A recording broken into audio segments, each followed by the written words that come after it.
key performance management question must be what will happen next. While it is important to understand and learn from what's already happened, an essential test of effective management is whether future performance can be predicted with any useful certainty. Of course, it's important and necessary to report on past performance, but wouldn't it be even more useful if we could predict future performance? Nice to know what happened last month, but what will happen next month. Can we do that? Yes, we can. Let's explore that a little more.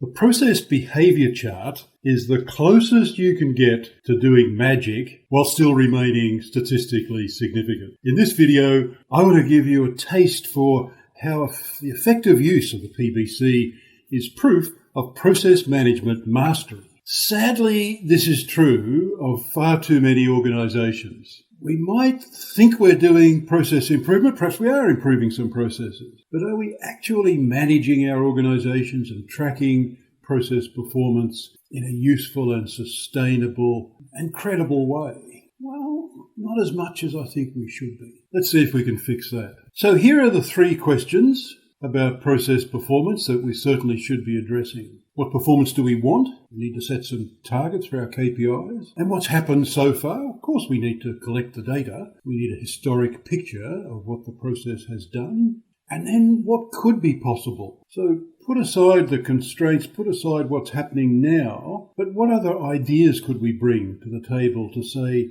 what is this process really capable of? Not just, okay, it's going okay. Maybe the stakeholders are happy. What could we do to make them delighted? I think that's an important question. And I think there's a fourth question. So we might know what we want and we might know what's happened so far, and we've got some sense of what could be possible, but wouldn't it be useful to be able to know with some confidence what's going to happen next? It's great to know what happened last week. That's important. Wouldn't it be good to be able to confidently predict what's going to happen next week, next month, next quarter? Now we'd really be doing something useful in terms of process management and managing organisational performance. And we can do that. So this is the balance that we're trying to get. We're looking for this sweet spot between what should be, what is, what could be, and what will be. And they're moving targets, aren't they? Our targets change, the context of process operations changes, stakeholder requirements will change. We're actively changing the process, I hope, to improve it. So things are going to be changing. So I think process management and the resulting process improvement revolves around these four questions. What should be, what is, what could be, and what will be. And I think process mastery is about understanding the answers to these questions. Let's see how we can do that. And it's not just about understanding process models and documenting them. We need deep, profound knowledge about our process. That's the measure of good process management leading to good process improvement. What's happened in the past, what's currently happening, what is likely to happen in the future, what might happen in the future, what do we need to be prepared for. So I think deep process knowledge is what we're seeking to have. And that's the enabler for good process management and good process improvement. So here's the thing, if we're going to be thinking about what's going to happen next, we're not just reporting process performance, as important as that is, we actually want to have the ability to predict it. As the man said, prediction is difficult, especially about the future. So we're not saying that we're going to be perfect. We're not going to be able to look into some crystal ball and have a clear knowledge of 100% certainty. No, life's not like that, you know that.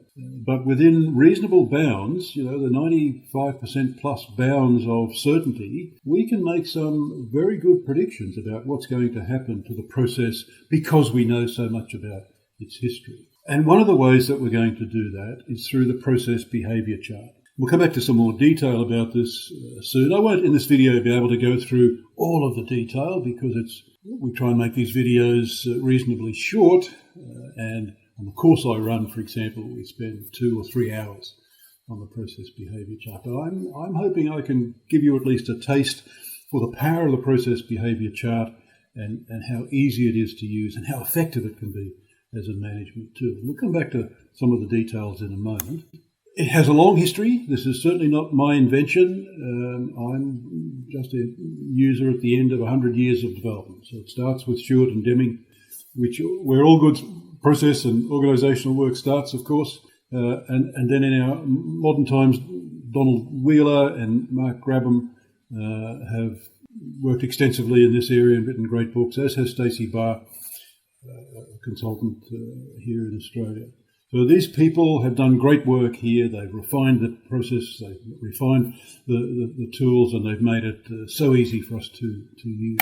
If you want to know more detail about all of this, I would recommend any and all of these books. The two in the middle, Understanding Variation and Measures of Success, are a great pair. So Understanding Variation, make sure you get the second edition. That's the Wheeler book, which is really the seminal text for all of this. Mark Grabham's book, Measures of Success, builds on that and gives lots of practical examples, very focused on process work. It's a great book. And Stacey Barr's book has lots of work about process behavior chart or XMR chart, and it's not deliberately focused on process alone, but there's some great examples there of the more general use of the XMR chart, so that's well worth the read. If you're the statistics nerd and you'd like to see under the hood to see what makes it all tick, then I'm told Making Sense of Data is as good as its title, and it shows you how all of this comes about. I can't give you a personal review of that because I've not read the book and not likely to. I'll rely on Wheeler and Grabham and Barr to have done all of that good work for us so that we've got a practical, useful tool. So lots of material there for you to follow up on if you wish.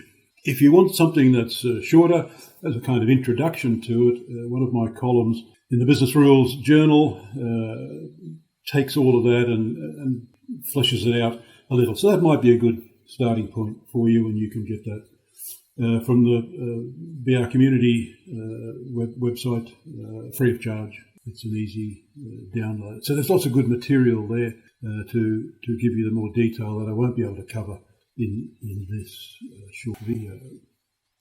A couple of points before we get back to the chart itself. Here's a pretty obvious thing, I guess. We don't measure constants. If something's a constant, then we don't need to measure it. Not for as long as it's a constant anyway. So we're always going to be measuring things that vary. And that's the point, isn't it? When we talk about improving process performance, we want to vary the performance of some KPI. So everything that we're measuring is a variable. And in any set of measures, doesn't matter what you're measuring, there will be variation within the measures. So to take a really simple example, if we said, here's 3 meters of string, I want you to cut it up into 50 centimetre lengths. Now, we could all do that, of course, and we can pretty much guarantee that none of those alleged 50 centimetre lengths would be actually 50 centimetres or would be the same as each other. There would be variation, just because life's like that. And it wouldn't matter, in the extreme you might make it work, but for all practical purposes, it's not possible to make 50 centimetre lengths that are identically the same length. So it would be variation. So that applies to any data set. So any data set has noise in there. There's some variation. And for the most part, what we're interested in is the variations that make a difference. Where they're tiny little variations, we don't care. But if there's a bigger variation that's indicating something that we need to do something about, that's when we want to know about it. That's the thing we want to find. So imagine this kind of environment, for example, where it's very noisy, literally noisy. I think you would agree that if you're in this kind of environment, there is so much noise, so many signals coming to you, and you're just automatically ignoring most of that. But I think if your particular ringtone on your phone went off, you might notice that. If you had someone with you that you knew well and they spoke to you, you would probably hear that. You'd pick the signals in the noise, is what I'm saying. And we're looking all the time for those signals, not of the routine, but of the exceptional. And we don't care where the routine noise comes from, do we? We're not going to go and find out where all the noise is coming from. We either don't care or it's obvious. It's not the point. But we do care about the exceptional signals. My phone's ringing, my friend, my partner is saying something to me, somebody's screaming. It's no one we even know. but clearly there's someone in distress. We would pick up on those sorts of things. So there's the routine and then there's the exceptional. And where we want to focus is on the exceptional. Okay, so let's come back to the process behavior chart, how we're going to use the process behavior chart to find those signals in the noise for our process performance data. So this is the basic chart. Here you can see the various pieces.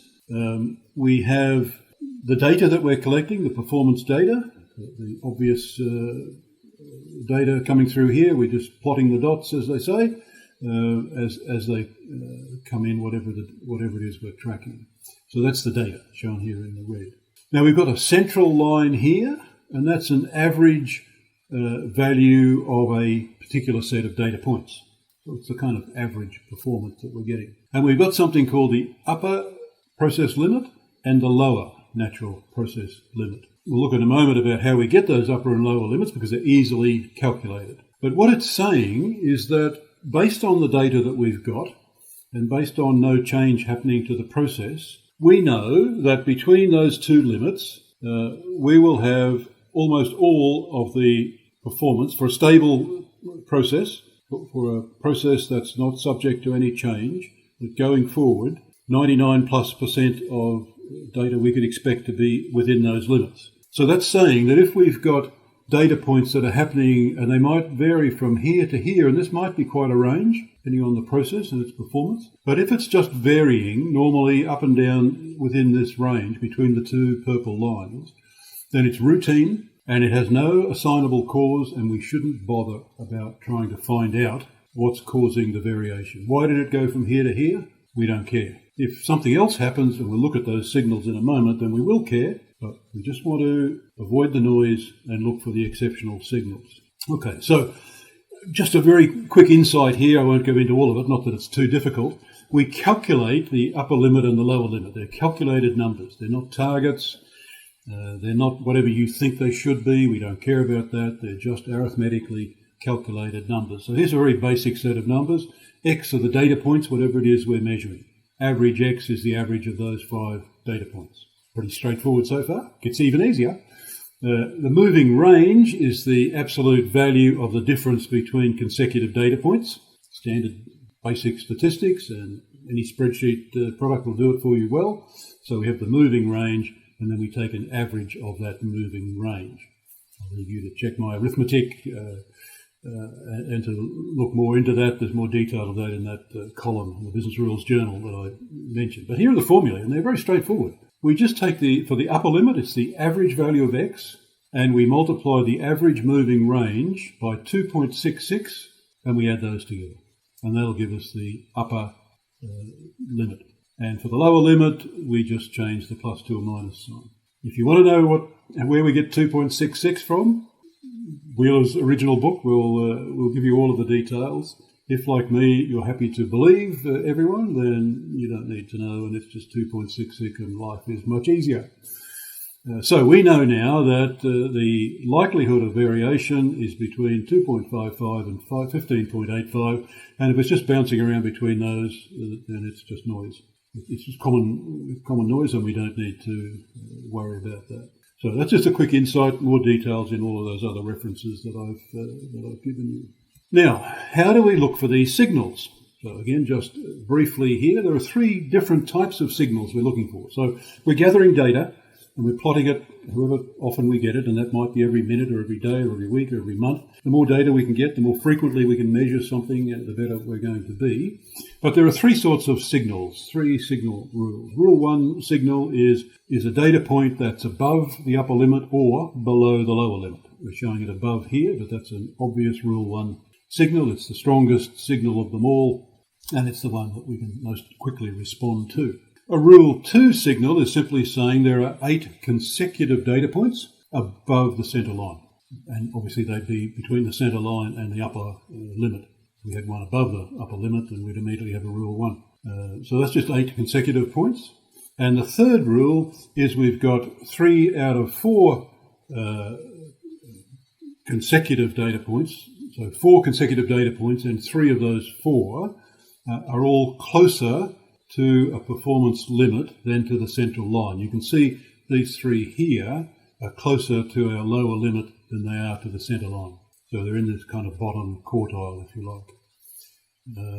So that's what we're looking for in the data. And that's very easy to spot, very easy to find.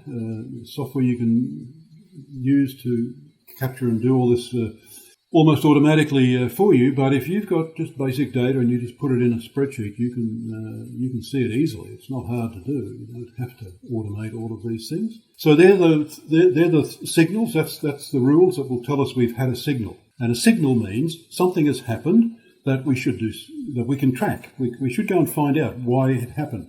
And it might have happened because we meant it to. We've made a change to the process and we expected a signal because we expected a performance change. That's the improvement piece. Or we may not have expected it.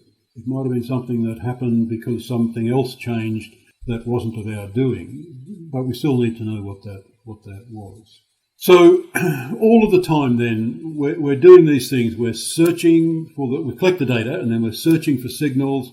And when we find a signal, we're going to analyse the cause of that signal. And you can see here that once we've had a change, we can redraw the graph, because here we've the average, the centre line has dropped down and the upper and lower limits have changed twice here in this example. So we'll redraw it, we'll respond. And it's not, we're not just in the business of drawing nice charts, are we? We want to actually understand what is it about the process performance that changed, and do we like that or not? So we respond to what we've analysed, and then we keep repeating that. We just keep doing it. We just keep collecting the data, and we're just searching for these signals of an exceptional event that's worth us having a look at. And it might have had a positive or a negative impact, of course, on our performance, but in either case, we need to understand what happened to it so that we can get rid of the cause, or maybe we want to amplify the cause if it was a good result. So what are we trying to do? We're trying to report and predict. We want to predict performance. I think that's what we're really talking about here, and the whole PBC tool is about allowing us to do that. So we're analysing for exceptional variation, and then a stable process has known variation. If nothing's changing about the process, then we know what the common variation is going to be. If we've got a signal, then it means there has been a change. It might be a positive change or a negative change, and it might have been transient, but we're still going to go and try and find out what happened. The change, we might have expected it. We might have made the change, and now we're seeking the signal to confirm that what we did had the impact we meant. Or maybe we weren't expecting anything at all, but we're still testing the data all the time. And I like this phrase that Donald Wheeler uses. He talks about the process behaviour chart being a way of thinking with tools attached. I think that's nice, isn't it? Because we're very good at saying what's happening now and what's the data we've got, but let's cast our mind forward, because then we really start to kind of earn our keep as process practitioners if we can make some useful predictions about future performance. So I think that's what it's about, and that's what we need to be changing and adding to our process management repertoire. Yeah, we know all about what has happened, and we've got a good sense of what's going on right now, but let's use that to build an ability to make predictions. What lies ahead.